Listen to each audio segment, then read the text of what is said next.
This channel does not promote any violent, harmful, or illegal activities. All content provided by this channel is meant for an educational purpose only.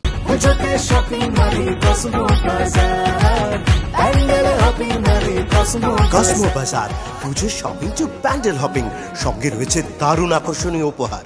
আর এই মুহূর্তে একটা বড় খবরের দিকে নজর রাখবো। দক্ষিণেশ্বর মেট্রো স্টেশনে রক্তারক্তি কাণ্ড। দক্ষিণেশ্বর মেট্রো স্টেশন, সেখানে রীতিমতো রক্তারক্তি কাণ্ড। দুদল ছাত্রের মধ্যে সংঘর্ষে তুলকালাম। এই মুহূর্তের অন্যতম বড় খবর আপনাদের সামনে আমরা তুলে ধরছি। দক্ষিণেশ্বর মেট্রো স্টেশন, সেখানে রীতিমতো রক্তারক্তি কাণ্ড। দুদল ছাত্রের মধ্যে সংঘর্ষ, সেই সংঘর্ষে রীতিমতো তুলকালাম। অনন্ত আমার সহকর্মী রয়েছেন আমাদের সঙ্গে। অনন্ত, ঠিক কি ঘটে? দেখো, প্রথমে দক্ষিণেশ্বর মেট্রো স্টেশনের যে চত্বর, সেই মেট্রো স্টেশনের চত্বরে দুই ছাত্রের মধ্যে বচসা শুরু হয়। দুদল ছাত্র তারপর মারামারিতে জড়িয়ে পড়ে। তার মধ্যে থেকে এক ছাত্র অপর এক ছাত্রকে সে ছুরি মারে। এরপরে সঙ্গে সঙ্গে রক্তাক্ত অবস্থায় সে মাটিতে ওই মেট্রো স্টেশন চত্বরে পড়ে যায়। তখন তাকে স্থানীয়রা সঙ্গে সঙ্গে তাকে উদ্ধার করে নিয়ে তাকে সাগর দত্ত হসপিটালে নিয়ে আসা হয়েছে চিকিৎসার জন্য। ঘটনাস্থলে দক্ষিণেশ্বর থানার পুলিশ রয়েছে। কেন কি করে এই ঘটনা ঘটলো, কেন ছাত্রদের মধ্যে এক ছাত্রের সাথে না, এখানে আরো একটা বিষয় উঠে আসে অনন্ত, যে মেট্রো স্টেশন, সেখানে তো রীতিমতো চেকিং হয়, স্ক্যানারের মধ্যে দিয়ে যেতে হয়। তাহলে কি করে এরকম একটা ওয়েপেন বা অস্ত্র নিয়ে ঢুকে যেতে পারলো, ছুরি নিয়ে ঢুকে গেল? এবং সেটা পুরোটাই এন্টার মেট্রো যে স্টেশন, অর্থাৎ একদম গেট থেকে শুরু করে প্ল্যাটফর্ম পর্যন্ত পুরোটাই সিসিটিভি সার্ভিলিয়েন্সের আন্ডারে থাকে। সেখানে থেকে এই ধরনের কাণ্ড ঘটে কি করে? একদমই যে কথা বলেছো তুমি, সে কথা একদমই সঠিক, যে কি করে তারা এর মধ্যে ঢুকে গেল ছুরি নিয়ে। যেখানে সিসিটিভি রয়েছে, আরপিএফ পাহারা রয়েছে, সেখানে তারা কি করে ঢুকে গেল। তবে এই মুহূর্তে দক্ষিণেশ্বর থানার পুলিশ এবং জিআরপি তারা তদন্ত শুরু করেছে। তবে এই ঘটনায় কিন্তু যথেষ্টই কিন্তু যারা রেল যাত্রী আছে তারা আতঙ্কিত হয়ে পড়েছে। তবে স্বাভাবিকভাবেই অনন্ত, মেট্রোর যারা যাত্রী রয়েছে সেক্ষেত্রে যাত্রী নিরাপত্তার বিষয়টাও তো উঠে আসে সামনে, যে কিভাবে স্ক্যানার থাকে, সেখান থেকে রীতিমতো স্ক্যান করা হয়, চেকিং হয়, তারপরেও এই ধরনের ছুরি নিয়ে সেখানে একজন পৌঁছলো কি করে? একদমই, যে ছুরি নিয়ে তারা পকেটে করে কি করে তারা ছুরি নিয়ে এলো, যেখানে মেটাল ডিটেক্টর রয়েছে, যেখানে চেক হয়, যেই চেকে সেইখানে কি করে এই ঘটনা ঘটতো। এবং তো পুলিশ পহরা থাকে, সিসিটিভি সর্বত্র থাকে, সেখানে ঘটনা কি করে ঘটলো তা নিয়ে কিন্তু পুলিশ যে তদন্ত শুরু করেছে। দক্ষিণেশ্বর থানার পুলিশ যে ছুরিকাহত হয়েছে তার খোঁজে তল্লাশি চালাচ্ছে, তাকে কোন হসপিটালে নিয়ে যাওয়া হয়েছে। তবে পুলিশ সূত্রে আমরা যেটা জানতে পারি, এখানে আরো একটা বিষয় উঠে আসছে। মেট্রো স্টেশনগুলোতে সবসময় একটা পুলিশের নজরদারি থাকে, আরপিএফ এর নজরদারি থাকে। সেক্ষেত্রে কিভাবে এই ঘটনা যখন ঘটছে সেখানে পুলিশ তাহলে কি করছিল? একদমই, যে আন্তঃসাধ্য নিরাপত্তা যেখানে থাকে, যেখানে আরপিএফ থাকে, যেখানে জিআরপি থাকে, সেখানে সিসিটিভি থাকে, তার মধ্যে ছাত্ররা যখন বচসা শুরু করলো তখন কেন তারা দৌড়ে এলো না, তখন তাদের কেন আটকালো না? যে ছাত্র পালিয়ে গেল ছুরি মেরে, তাকে কেন জিআরপি বা আরপিএফ ধরতে পারলো না? এ নিয়েও তো কিন্তু প্রশ্ন থেকে যায় অনেক। আর অনন্ত, এখানে আরো একটা বিষয় হচ্ছে, এই যে যখন ঘটনা ঘটে তার কতক্ষণ পর পুলিশ পৌঁছয় সেখানে, সে বিষয়ে কি জানতে পারছো? আরপিএফরা তো ওখানেই উপস্থিত ছিল, তখন তারা ছুটে এসেছে। দক্ষিণেশ্বর থানার পুলিশ, আমরা যখন দক্ষিণেশ্বর থানার পুলিশের খবর নিই তখন তারা ছুটে যায়, এবং ছুটে যাওয়ার পর পুলিশ থেকে তাদের খোঁজ শুরু করে। এবং যে ছুরিকাহত হয়েছে তাকে পুলিশ এখনো ট্রেস আউট করতে পারেনি। যে ছুরি মেরেছে তাকেও কিন্তু পুলিশ তার খোঁজেও তল্লাশি চালাচ্ছে। কি নিয়ে ছাত্রদের মধ্যে বচসা হয়েছিল, ঝামেলা বেঁধেছিল, তা নিয়ে কিন্তু তদন্ত শুরু করেছে দক্ষিণেশ্বর থানা। তুমি আমাদের সঙ্গে থাকো। সায়ন্ত আমার অপর সহকর্মী রয়েছে আমার সঙ্গে। সায়ন্ত, এই বিষয়টা জানতে চাইবো, এই যে এত কিছু নিরাপত্তা ব্যবস্থার ফাঁক ফোকরটা তাহলে আবারও প্রকট হচ্ছে, এক। দ্বিতীয় কথা, মেট্রো রেলওয়ে কর্তৃপক্ষের তরফ থেকে, মেট্রো কর্তৃপক্ষের তরফ থেকে কি বলা হচ্ছে এই গোটা ঘটনা নিয়ে? দেখো, অবশ্যই নিরাপত্তা নিয়ে তো বড়সড় প্রশ্ন উঠছে, কারণ যেগুলো স্ক্যানিং করা মেশিন রয়েছে, বা যেগুলো লাগেজ স্ক্যান করে যে মেশিনগুলো রয়েছে সেই মেশিনগুলো অর্ধেকের বেশি মেট্রো স্টেশনে খারাপ। আর আজ যে ঘটনা ঘটেছে তাতে বোঝা যাচ্ছে যে মেটাল ডিটেক্টর হোক বা অন্যান্য আনুষঙ্গিক যে নিরাপত্তা কাঠামো সেগুলো সম্পূর্ণ ভেঙে পড়েছে কলকাতা মেট্রো, যে কারণে একজন ধারালো অস্ত্র নিয়ে ঢুকে পড়লো এবং যেটা কোনো চেকিং হলো না, সে ঢুকে গিয়ে অন্য ছাত্রের গায়ে সেই ধারালো অস্ত্রটি আঘাত করলো। গোটা ঘটনা দক্ষিণেশ্বরের মতো একটা গুরুত্বপূর্ণ মেট্রো স্টেশনে ঘটে গেল, যেখানে দিনভর বহু অজস্র মানুষজন তার মেট্রো ওঠেন, তার দক্ষিণেশ্বরের মন্দিরে আসেন, সেখানে এমন একটি বড় ঘটনা ঘটে গেল। আরপিএফ এর ভূমিকা নিয়ে যেমন প্রশ্ন উঠছে, তেমনই কলকাতা মেট্রোর যে নিরাপত্তা সেটা নিয়েও কিন্তু প্রশ্ন উঠছে। এই যে এখন মূলত ছাত্রের মধ্যে ঝামেলা হচ্ছে, যে কেউ মেট্রোর মধ্যে বা মেট্রো রেকের মধ্যে ঢুকে কোনো বড়সড় কাণ্ড ঘটাতে পারে, সেই জায়গায় নিরাপত্তা কোথায়? এই একাধিক প্রশ্নের সম্মুখীন হয়েছে কলকাতা মেট্রো। যদিও মেট্রোর তরফে সরকারিভাবে কিছু না জানানো হলো, যেটা মূলত এখন পর্যন্ত জানানো হয়েছে গোটা ঘটনা তারা তদন্ত করছে। আরপিএফ এর কারা সেখানে দায়িত্বে ছিলেন সেটাও দেখা হচ্ছে। একই সঙ্গে যে ঘটনা ঘটেছে তার সিসিটিভি খতিয়ে দেখে আরপিএফ এর ভূমিকাও মূলত প্রশ্নের মধ্যে এনে আনা হয়েছে বলে মেট্রো তরফে জানানো হয়েছে। এখন ইনভেস্টিগেশন চলছে, সেটা নিয়ে আমরা ডিটেলসের দিকেও নজর রাখবো। কিন্তু বারংবার যে বিষয়টা সামনে আসছে, ভিড়ে ঠাসা মেট্রো। এখন বারংবার বলা হয় যে প্রতিটা সময় শুধুমাত্র অফিস আওয়ার্স নয়, দুপুরে সন্ধ্যে সেখানে প্রচুর মানুষের ভিড় থাকে। দক্ষিণেশ্বর মেট্রো স্টেশন, সেখানে একটা ধর্মস্থান রয়েছে, সেখানেও বহু পুণ্যার্থী যান, তারাও এই মেট্রোটাই কিন্তু অ্যাভেল করেন।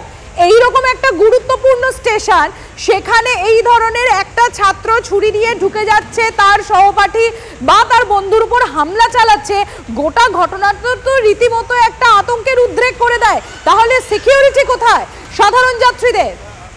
একদমই, সাধারণ যাত্রীদের নিরাপত্তা কোথায় এই প্রশ্নই কিন্তু বারে বারে উকি দিচ্ছে। কারণ যে ঘটনা ঘটেছে, বলা হয় যে মেটাল ডিটেক্টরের সামনে একজন আরপিএফ জওয়ান থাকেন, একজন থাকেন লাগেজ স্ক্যানিং ব্যাগের সামনে, মূলত 2 থেকে 3 জন সামলান। তারা কোথায় ছিলেন?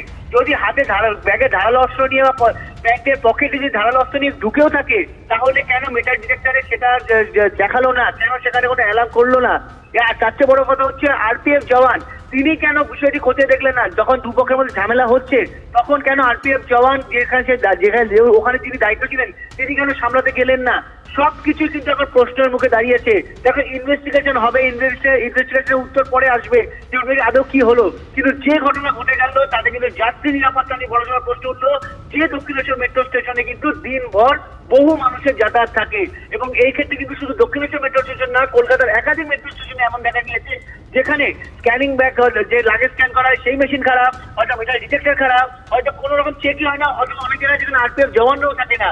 অর্থাৎ সব মিলিয়ে একটা ছটকে যে ত্রুটি রয়েছে, গাফিলতি রয়েছে, সেটা কিন্তু দিনের আলোর মতো পরিষ্কার হয়ে গিয়েছে। সায়ন্ত, তুমি আমাদের সঙ্গে থাকো। অনন্তর কাছে আমি একবার চলে যাবো। অনন্ত, প্রত্যক্ষদর্শীদের তরফ থেকে বলা হচ্ছে যে প্রথম 2 ছাত্রের মধ্যে বচসা হচ্ছে এবং তারপর একজন আরেকজনের উপর হামলা করে দিচ্ছে। আর কি জানা যাচ্ছে? দেখো, প্রথমে এই দুদল যে ছাত্র এরা ফিরছিল, সম্ভবত কোনো এক স্কুল থেকে ফিরেছিল, যেটা পুলিশ এখনো তদন্ত করছে। তাদের মধ্যে কি নিয়ে বচসা হচ্ছে অনন্ত এই জায়গাটা একটু জানতে চাইবো, এরা কি স্কুল স্টুডেন্ট না কলেজ স্টুডেন্ট? দেখো, স্কুল স্টুডেন্ট, যেটা এটা তো সাংঘাতিক জিনিস। স্কুল স্টুডেন্ট, স্কুলের ছাত্র, তাদের হাতে ছুরি। দেখো, প্রাথমিকভাবে পুলিশ যেটা বলছে এরা স্কুলের স্টুডেন্ট, তাদের সাথে 2 পক্ষের ঝামেলা হয়, তারপরে তাদের মধ্যে একজন পকেট থেকে ছুরি বের করে আরেকজনকে মেরে দেয়। এরপরেই রক্তাক্ত অবস্থায় ছুটে লুটিয়ে পড়ে স্টেশন চত্বরে। তারপরে ছুটে আসে অন্যান্য ওখানকার স্থানীয়রা, তারপর তাকে তুলে নিয়ে সাগর দত্ত হসপিটালের দিকে আসে, এমনটাই পুলিশ জানাচ্ছে। তবে পুলিশ এই যে স্টেশনের যে সিসিটিভি, স্টেশন চত্বরে যে ঘটনা ঘটেছে, কি ঘটেছে, দক্ষিণেশ্বর থানার পুলিশ সেখানে ছুটে গেছেন। এই মুহূর্তে দক্ষিণেশ্বর থানা পুলিশ এখানে আছেন, এখানে তারা তদন্ত শুরু করেছেন। যে রক্ত যেখানে পড়েছে তার নমুনা তারা নিচ্ছেন, এবং যে ছুরি দিয়ে তাকে আঘাত করা হয়েছে সেই ছুরি পাওয়া যায় কিনা, কোথাও ছুরি ফেলে দিয়েছে কিনা সেটা তদন্ত করছেন। কারা কারা ছিল, যারা প্রত্যক্ষদর্শী তাদের জিজ্ঞাসাবাদ করছেন। কারা কারা এই ঘটনায় সামনে যারা দোকান ছিল অর্থাৎ স্টল ছিল তাদের সেখান দিয়ে দৌড়ে যেতে দেখেছেন কিনা, সমস্তটাই কিন্তু পুলিশ তদন্ত শুরু করেছে। তারা এই যে ছাত্র এরা কোথায় থাকে, কি বল বৃত্তান্ত, সমস্তটাই কিন্তু তারা তদন্ত শুরু করেছেন। অনন্ত ধন্যবাদ তোমাকে। আমরা ইতিমধ্যেই টেলিফোনে যোগাযোগ করতে পেরেছি অবসরপ্রাপ্ত পুলিশ কর্তা প্রাক্তন ডেপুটি কমিশনার সত্যজিৎ বন্দ্যোপাধ্যায় রয়েছেন আমাদের সঙ্গে। সত্যজিৎ বাবু, দুটো বিষয়। এক, দক্ষিণেশ্বর মেট্রোর সেখানে এই এত কড়া নিরাপত্তা বলায়, সেই নিরাপত্তায় বলায় পেরিয়ে কিভাবে সেখানে একটা ছাত্র ছুরি নিয়ে ঢুকছে।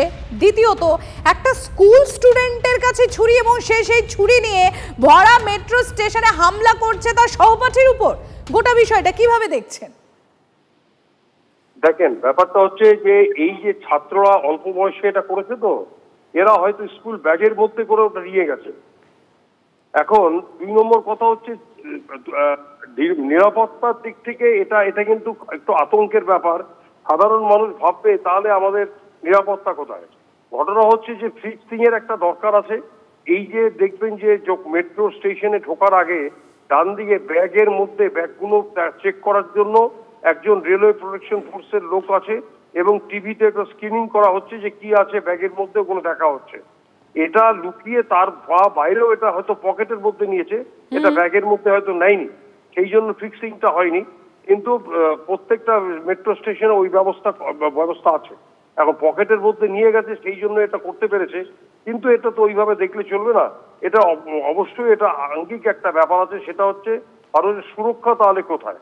আবার মনে হচ্ছে যে আরেকটু বেশি নাগরিক সুরক্ষার জন্য একটু এগোতে হবে এবং মেট্রো আধিকারিকদের এবং যারা রেলওয়ে প্রোটেকশন ফোর্স আছে, যদিও সংখ্যায় তারা খুবই কম, খুবই নগণ্য, কিন্তু তাদেরকে আরো বেশি অ্যাক্টিভ হতে হবে এবং দেখতে হবে। তবে জনগণ এত বেশি জনগণ, সেই আন্দাজে আরপিএফ এর সংখ্যাও খুব কম, সেইটাও তো দেখতে হবে। সেটা তো তারা কতটা করতে পারবে জানি না, কিন্তু এদেরকে যারা করবে তাদেরকে পানিশমেন্টের ব্যবস্থা রাখতে হবে এবং বেসিক্যালি এদের এগেনস্টে অ্যাকশন নিতে হবে। এবং যেই ধারায় কেস লেখা দরকার আছে, এই যা ইনজুরি যা শুনলাম চিত্রদীপের মুখে, মোটামুটি 324 কিংবা 324 আইপিসি ইন্ডিয়ান পেনাল কোডে যে ধারা আগে ছিল সেই ধারাই হবে, মানে মিনিমাম ইনজুরি আছে। কিন্তু ইনজুরির মধ্যে রেস্ট অ্যান্ড ডিসচার্জ হলেও এর একটা রিয়াকশন আছে। সুতরাং ছেলেটার এগেন্স্টে কেস লিখতে হবে এবং তার স্কুলে জানাতে হবে এবং খুব দ্রুত এদেরকে চার্জশিট দিতে হবে কেসের মধ্যে। অর্থাৎ কড়া হাতে এই গোটা বিষয়টা নিয়ন্ত্রণ করতে হবে। অনেক ধন্যবাদ সত্যজিৎ বাবু।